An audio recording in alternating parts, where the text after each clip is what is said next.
let me get to the subject here, which is the continual debunking of the fraud called virology. Now, let me put this into context, which I put into the same context over and over again. Virology is like a stool. It's like a stool in a lot of ways, but not that kind of stool. I'm talking about a stool that you sit on. It's like the other stool too. But let's talk about a stool that has 3 legs. What are the legs? The first leg is, okay, you take unpurified snot or bronchial fluid, you put it on a culture, you break it down with starving it and poisoning it with antibiotics, you mix fetal calf serum, the thing breaks down, that proves it's a virus. We've already been through that, because if you do it without any virus or without any snot, you get the same thing. Second leg of this foundation.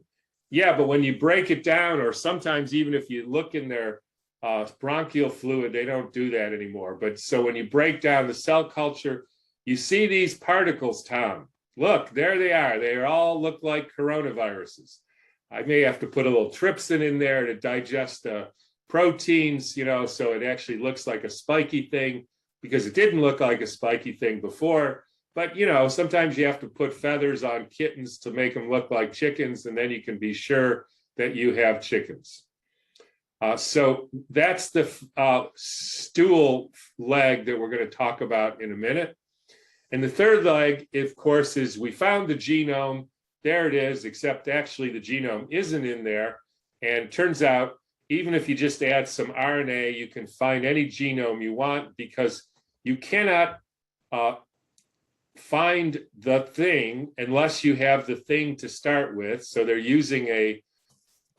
throwing 56 million puzzle pieces together and say, find the picture. And they don't tell you what the picture is. And then everybody finds a slightly different picture, and they have a vote, and they say that's the real genome, which is complete nonsense. And by the way, we're about to post the third part of Stefan's experiment, which is the mathematical analysis of the first SARS-CoV-2 genome, showing that they never actually found even anything that could be a viral genome. And so in a few days or so, you will see that paper. And that is the final nail in the spoof called virology. So let's then go to the second one again, because I haven't dissected this. And again, this information, so I'm not going to call it stealing anymore, because I actually asked him if I could use his extremely well-written, concise, organized. He's really essentially doing all the research. And that's Mike Stone at Virology. I'm not sure how to say it. virology.com. And he has a paper called Misinterpreting Electron Microscope Images. Again, to put it in context. So you do a cell culture, it breaks down, you see these particles, you put an arrow, there's lots of stuff there, but you put an arrow and you say, those are the coronavirus, there you go, proof. So let's look at the actual facts. So we're going to share my screen. So here's the paper, and I'm doing this because he did all the research, so it makes my life much easier. And so all the references are there. Those people who criticize, say I don't put the references, you will find all the references. You can look this up for yourself. And this allows me to essentially read the conclusions of these papers and find out, is it true that these electron microscope images are actually coronaviruses? So first thing, these are computer-generated images, none of which are real. And if you use these to show that you found a coronavirus, then obviously if you find a picture of a unicorn, that proves unicorns exist. So we are not talking about these images. We're talking about this image, or these images, or this image, or all this one with the arrow, this one. Now, the first thing to say is we talked about the last time a very well done piece by the British guy, British accents, looked like Indian sort of fellow, who talked about, as did Harold Hillman, the fact that every image on an electron microscope slide is an artifact. An artifact just means it doesn't represent what that structure actually looked like in real life.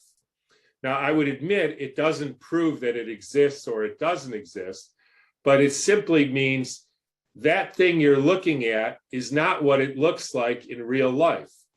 And it may have been created by the process of making the picture. So what is the process of making the picture? The process is first removing whatever fluid it is or tissue from its living matrix. That has a profound effect. And the whole point of science is if you do something like that, somehow you have to do a control to know that what you're looking at is not because you just killed it, but because it was there anyways. Now, sometimes that's even maybe impossible to do, so you have to try to figure it out some other way. But if you can't do it, you need to be clear that you're actually making suppositions which may not be true, and you may have to figure that out some other way. The next thing is they soak it in alcohol to dehydrate it, glutaraldehyde. They then sometimes, if it's transmission, they freeze it to ungodly temperatures below zero. They mix it with heavy metal stains. They shoot an electron beam at it. All of these things and more have profound impacts on what you're seeing, even to the fact of creating things which simply weren't there in, quote, real life. And they're just gas bubbles or heavy metal debris that's being stained. And every step of that way, you have to control to make sure you haven't deluded yourself. And somehow in modern science, otherwise known as delusional science, delusional anti-science, they've stopped doing these controls, and they just assume that even though you soak something in glutaraldehyde and alcohol and transmission freeze it at not negative whatever, and then shoot an electron beam, somehow that doesn't change what you're looking at, or even take actual living tissue and create something that simply wasn't there before, or not in any way that you think. That is a profoundly anti-scientific conclusion. And what Mike did is prove by using peer-reviewed studies, so their own research, that they know this. So what do I mean by that? So you can go down to this quote here. So this is from a paper. You can see it here. Here's the paper of this quote, number 1. You can get to that in the, and then 5 through 7. So you look in the bibliography, and you can see we are concerned about the erroneous identification of coronavirus directly in tissues by authors using electron microscopy. Most describe particles that resemble but do not have the appearance of coronavirus. Now, the first thing that's interesting is, how do they know anything is coronavirus, since this is the only way they can see them? But apart from that, so they're saying, you guys got to be careful, because you look and you see these particles and they may look like it, but they're not coronaviruses. So here's an article by Farkash, number 8. You can go look at the reference. In his electron microscope images do not demonstrate coronaviruses.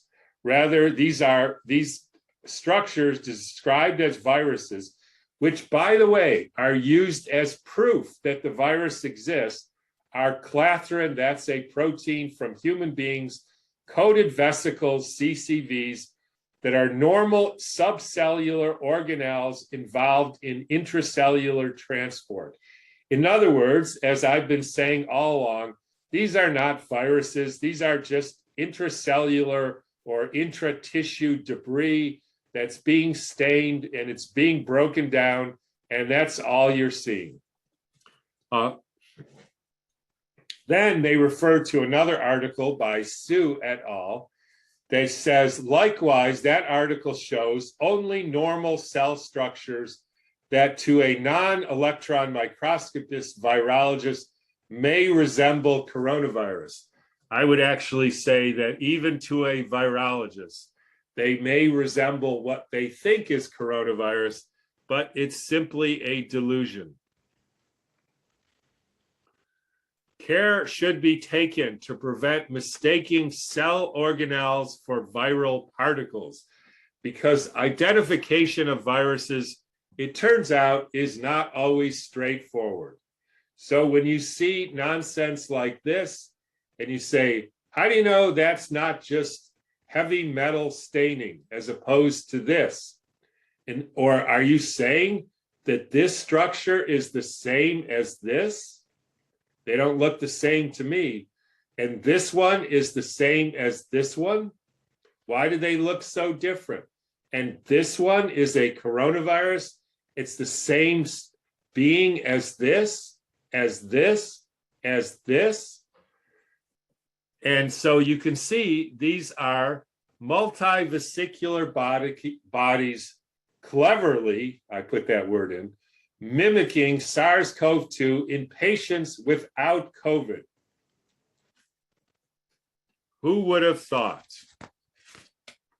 Most of the published images depicting the suspected virus are similar, if not identical, to multivesicular bodies. In other words, they're just debris, exactly as I've been saying all along. This is garbage.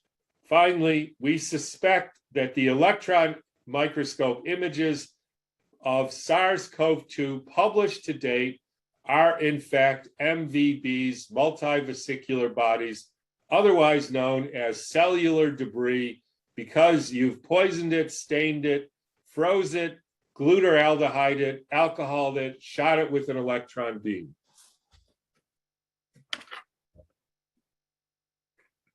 And then we go on.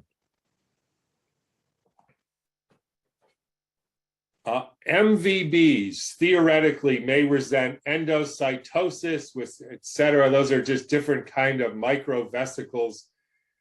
We do not know how or when they evolved or how long they remain. We don't know it. We have no idea what these things are. These are free-floating cytoplasmic microvesicles, but they are non-specific. They have the presence of coating proteins, which causes an electron-dense area around these vesicles, giving the appearance of a viral corona. Who would have thought? That famous corona turns out not to be a corona of a virus at all, just a bunch of stained proteins dotting the outside of cellular garbage. Then the famous transmission electron microscope. Well, we didn't stain it, we just froze it. And of course, we all know that if you freeze something to minus whatever, it looks exactly like it would in real life. I know because I froze Grandpa, cryo-preserved him, and I couldn't tell the difference between Grandpa frozen and Grandpa not frozen. And if that's your experience, you need to have a better view of life, because to any normal person, Grandpa frozen does not look like Grandpa not frozen. No living thing looks like it does frozen and unfrozen, and you create all kinds of new particles when you freeze something to those temperatures. And so they say, quote, transmission electron microscopy of tissue sections is not a specific or sensitive method for the detection of viral particles. What? You mean the exact method they use to say that is a viral particle? It turns out in the peer-reviewed literature is neither sensitive nor specific. There are numerous structures found by electron microscopy that resemble viruses, so-called viral-like particles. They go on to say some. Therefore, caution is suggested when identifying viruses by electron microscopy in tissue sections. I would go so far as say, forget about caution, you can't do it. And for those who want to see the method and the whole article, there it is. Multivesicular bodies or SARS-CoV-2. And we read with interest the correspondence by so-and-so and colleagues, possible infection of endothelial cells by SARS-CoV-2 using electron microscopy image as evidence. However, we believe the EM images in the correspondence do not show coronavirus particles, but instead show cross-sections of rough endoplasmic reticulum, even though it turns out there is no such thing as rough endoplasmic reticulum. That is simply another artifact of dead and dying cells. But never mind, you can't tell this artifact from that artifact. And you know those spherical structures with the black dots? These guys? Well, it turns out those are instead maybe imaginary ribosomes. But we interpreted them as spikes on the coronavirus. A ribosome is what you get when you just dehydrate the tissue, and it creates gas bubbles which stick to the created images called endoplasmic reticulum. You mix them together and you get spikes on viruses, which is no such thing because they made it up. And here's a final thing from the Lancet, which we found structures which are normally can be found in the cytoplasm, and they have been misinterpreted as viruses. Electron microscopy can be a powerful tool, but care must be taken when interpreting cytoplasmic structures to correctly identify them. They, of course, don't say what care because there is no care. There is no way they can distinguish between the two because the whole thing is simply a bunch of hooey. So I can go on, but I think you get the idea. Everybody can read these articles yourself and check all the references. He's done a great job of putting all the references, examining these pictures one by one to show that none of them are actually been proven they're any kind of virus. None of them have been taken out of the tissue and shown to have any properties of making anybody sick or doing anything else. And so that second leg of the stool turns out to be as smelly as the rest of the stool.